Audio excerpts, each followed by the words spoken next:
Welcome back to my channel.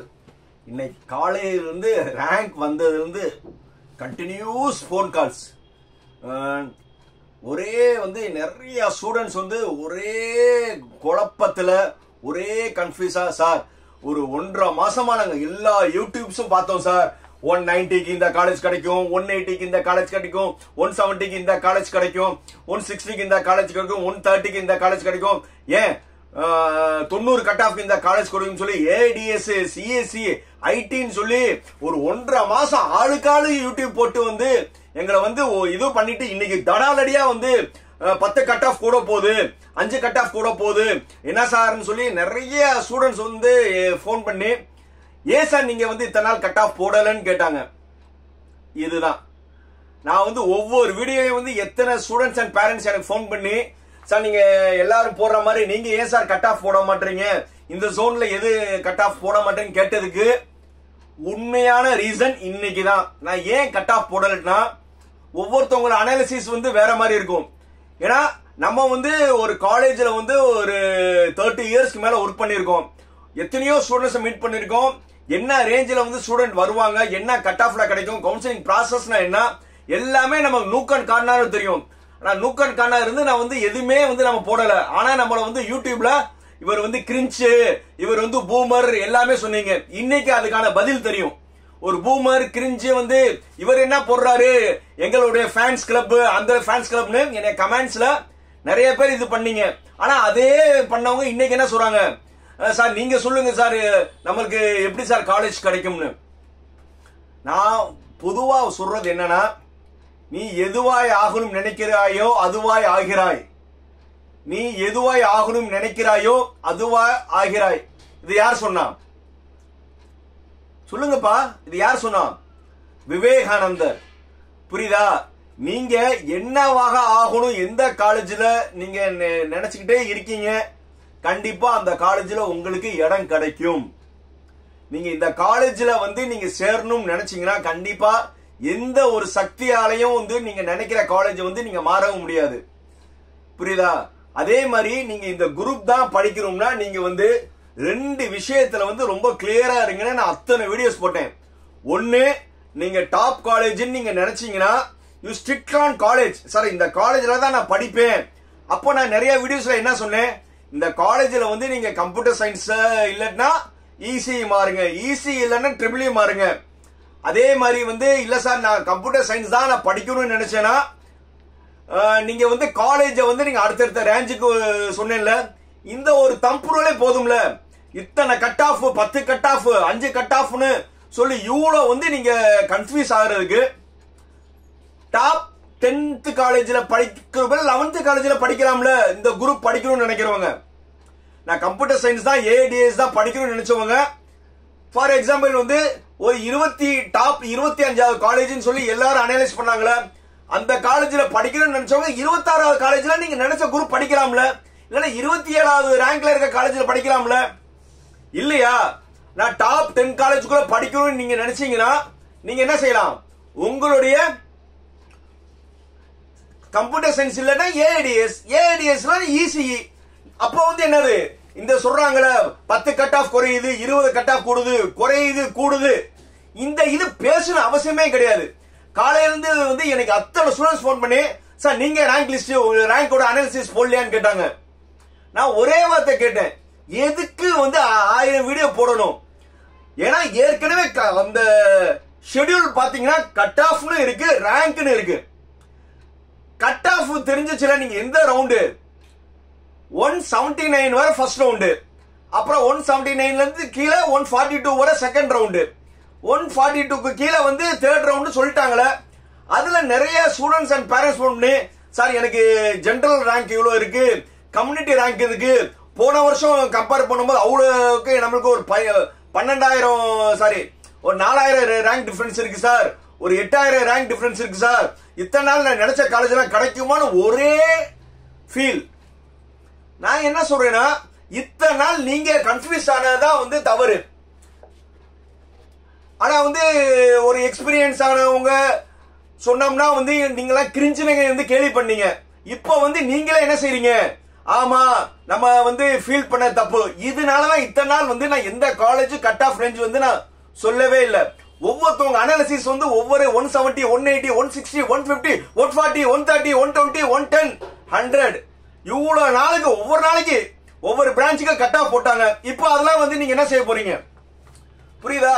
அதனால வந்து சும்மா ஒரு 2-3 வருஷமா வந்து நான் வந்து கம்ப்யூட்டர்ல வச்சுக்கிட்டு நான் பேசுறேன்னு சொல்றதெல்லாம் வந்து அனாலிசிஸ் கிடையாது. ரைட். இப்போ யாருமே பயப்படணும் அவசியமே கிடையாது. நல்லா தெரிஞ்சுக்கோங்க, யாரும் பயப்படணும் அவசியமே கிடையாது. எஸ்பெஷலி 195ல இருந்து 200ல இருக்கிறவங்களுக்கு ஒண்ணுமே பிரச்சனை இல்லை. நீங்க உங்களுக்கு 1 மார்க்ல இருந்து 1.5 மார்க் கண்டிப்பா குறையுது. யாருக்குன்னா 195ல இருந்து 200 வரை இருக்கீங்களே, இந்த கட் ஆஃப் எடுத்தவங்க நீங்க ஒரி பண்ணணும் அவசியம் கிடையாது. ரொம்ப ரொம்ப சந்தோஷப்படுங்க. ஷேர். ஏன்னா உங்களுக்கு கண்டிப்பா வந்து உங்களுக்கு கட் ஆஃப் குறையுது. ஏன்னா இந்த தடவை 200 போன வருஷம் எடுத்தவங்க 200க்கும் இந்த வருஷம் கம்பேரிசன் கூட நான் சொல்றேன். போன வருஷம் 102 பேர் வந்து 200 ஆஃப்டர் 200 எடுத்தாங்க. இந்த வருஷம் எத்தனை பேர்? 165 பேர். சாரி, வெறும் 65 பேர் தான் எடுத்திருக்காங்க. அடுத்தது வந்து 195 அபோவ் பாத்தீங்கன்னா போன தடவை வந்து 1055 பேர், இந்த தடவை வந்து 860 பேர் மட்டும்தான். அதே மாதிரி வந்து 195 அபோவ் எடுத்தவங்க போன வருஷம் 2911 பேர், இந்த தடவை 2862. சோ அதனால வந்து 195 மேல இருக்க வந்து கேண்டிடேட் ரொம்ப கம்மி. சோ அதனால நீங்க விருப்பப்பட்ட காலேஜ் கிடைக்கும். இதுல இன்னும் ஒரு பெரிய பிளஸ் என்னன்னா, நிறைய காலேஜ் என்ன செஞ்சாங்க, இந்த டார்கெட் பையனை வந்து போன் அடிச்சு நீங்களே எங்க காலேஜ்ல வந்து சேருங்க, எங்க காலேஜ்ல வந்து சேருங்க, உங்களுக்கு ஃபுல் ஃபீஸ் ஃப்ரீ, நாங்க அது தாரோம் இது தாரோம் சொல்லி நிறைய ஸ்டூடெண்ட் வந்து தூக்கிட்டாங்க. அதனால என்ன, உறுதியா வந்து நீங்க நினைச்ச காலேஜ் நினைச்ச குரூப் கவுன்சிலிங்ல கிடைக்கும். தைரியமா இருங்க. அடுத்த செட் ஆஃப் வந்து யாருன்னா 195ல இருந்து 190ல இருந்து 195. அடுத்த ஒரு 5 மார்க் நம்ம டிஃபரன்ஸ்ல பார்த்தோம்னா 190ல இருந்து 195 இருக்க ஸ்டூடெண்ட்ஸ்க்கு எந்த ஒரு மார்க் டிவியேஷன் கிடையாது. போன வருஷம் என்ன ரேஞ்ச் வந்து ஒரு அனாலிசிஸ் ரேங்க் இருந்ததோ ஆல்மோஸ்ட் அதே தான் இருக்கு. சோ அதனால 190 அண்ட் 195 வேற இருக்கிறவங்க நீங்க ஒரே பண்ண வேணாம். நீங்க ஏற்கனவே வந்து நீங்க ஒரு பிளான் பண்ணிருப்பீங்களா, போன வருஷம் கட் ஆஃப் என்ன நம்மளுக்கு கிடைச்சிச்சுன்னு, அதே இது உங்களுக்கு கண்டிப்பா கிடைக்கும். ஏன்னா இதுலயே வந்து நிறைய ஸ்டூடெண்ட்ஸ் என்ன செஞ்சுட்டாங்க, டாப் காலேஜஸ் வந்து ஃப்ரீ தாரேன்னு அவங்களை வந்து இழுத்துட்டாங்க. அதனால வந்து உங்களுக்கு என்னது, இன்னும் நிறைய பேர் வந்து மெயின் 185 மேல இருக்கிறவங்க ஆக்சுவலி உண்மையிலே வந்து யாருக்கு இந்த தடவை சிக்கல் வரப்போகுதுன்னா, கொஞ்சம் 185ல இருந்து 190 வரை இருக்கிறவங்க மேபி கட் ஆஃப் வந்து உங்களுக்கு கூடும். இதுவரை அதாவது 195 to 200 கட் ஆஃப் கண்டிப்பா வந்து 1 to 1.5 குறையும். அவங்க நினைச்ச காலேஜ் கிடைச்சிடும். அடுத்தது 190ல இருந்து 195 இருக்கிறவங்க ஒரு பெரிய சேஞ்சஸ் இருக்காது. அவங்களுக்கு ஆல்மோஸ்ட் நினைச்ச காலேஜ் கிடைச்சிடும். யாருக்கு வந்து கட் ஆஃப் இன்க்ரீஸ் ஆகும்னா 185ல இருந்து 190 வரை இருக்காங்களே, அவங்களுக்கு தான் வந்து ஒரு 1.5 to 2.5 மேபி நீங்க மேக்சிமம் ஒரு ஜோனுக்கு வச்சீங்கன்னா ஒரு 3 மார்க் வரை வந்து மேபி டிஃபரன்ஸ் வர வாய்ப்பு இருக்கு. இருந்தாலும் வந்து அவங்க வந்து ஒரி பண்ணும் அவசியமே கிடையாது. ஏன்னா எல்லாருமே வந்து நீங்க கட் ஆஃப் குறையுதுன்னு சொல்லி நீங்க ஒரு கம்ப்யூட்டர் சென்ட்ரிக் நீங்க நினைச்சீங்கன்னா, நீங்க அடுத்தது வந்து ஏடிஎஸ் இசி வாங்க, கண்டிப்பா வந்து அந்த மார்க் கிடைச்சிரும். இல்ல நீங்க இசி நினைச்சிட்டு இந்த கட் ஆஃப் பாத்தீங்கன்னா நீங்க ட்ரிபிள் வந்துருங்க. சோ அப்போ உங்களுக்கு சேஞ்சஸ் வராது. சோ அதனால வந்து கம்யூனிட்டி ரேங்கா ஜெனரல் ரேங்கான்னு போட்டு காலையில இருந்து ஒரே கன்ஃபியூஸ் ஆகிறது. தயவு செய்து ஒரு 2 நாளைக்கு எந்த சேனல் பார்க்காதீங்க. ஒவ்வொருத்தவங்க அனாலிசிஸ் வந்து ஒவ்வொரு ஸ்டைலா பண்றாங்க. எப்படி பண்றாங்கன்னு வந்து ஆண்டவனுக்கே வெளிச்சம். சோ அதனால வந்து நான் என்ன சொல்றேனோ, நீ எதுவாய் ஆகும் நினைக்கிறாயோ அதுவாய் ஆகிறாய். கண்டிப்பா நீ நினைச்சது நடக்கும். சோ அதனால வந்து அதையும் மீறி வந்து இப்ப நீங்க கவுன்சிலிங் சாய்ஸ் ஃபீல்ட்ல பண்ணவரை புலம்புறதுனால ஏதாவது கிடைக்க போதாப்பா, ஐயோ எனக்கு அது கிடைக்குமா கிடைக்காதா, அந்த யூடியூபர் இது சொன்னாரு, இந்த யூடியூபர் இது சொன்னாரு, எங்க அண்ணன் இப்படி சொன்னாரு, எங்க டீச்சர் இது சொன்னாங்க ஆளுக்கால வந்து நீங்க கன்ஃபியூஸ் ஆறதுனால ஏதாவது ஒன்று நடக்க போதா? எதுவும் இல்லைல. பி கூல், நல்லதே நடக்கும். நீங்க முதல்ல வந்து நல்லதே நடக்கும். ஐ கேன், என்னால முடியும்னு நீங்க என்னைக்கு நினைக்கிறீங்களோ அது கண்டிப்பா நடக்கும். உண்மையில இன்னொரு யாருக்கு வந்து கொஞ்சம் வந்து ஒரு இதுனா ஃபர்ஸ்ட் ரவுண்ட் போற 175 இருந்து 180 இருக்கிறவங்க மேபி அவங்களுக்கு தான் வந்து கொஞ்சம் ப்ராப்ளம்ஸ். என்னன்னா அவங்களுக்கு தான் வந்து என்னது மார்க் வந்து டிஃபரன்ஸ் வருது. நியர்லி வந்து 3 to 5 மார்க்ஸ் வந்து இன்க்ரீஸ் ஆகும். 3 to 5 மார்க்ஸ் இன்க்ரீஸ் ஆகுதுன்னு ஒரு பிரான்ச்சுக்கு நீங்க நினைக்கிறீங்க. கம்ப்யூட்டர் சயின்ஸ்க்கு இன்க்ரீஸ் ஆச்சுன்னா நீங்க ஈஸி வந்துருங்க. ஈஸியில இன்க்ரீஸ் ஆகணும்னு ட்ரிபிள் வந்துருங்க. கண்டிப்பா அந்த காலேஜ் உங்களுக்கு கிடைச்சிரும்ல.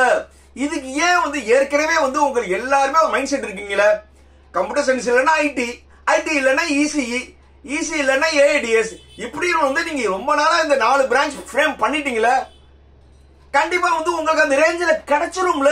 ஏன் வந்து நீங்க குழம்புறீங்க?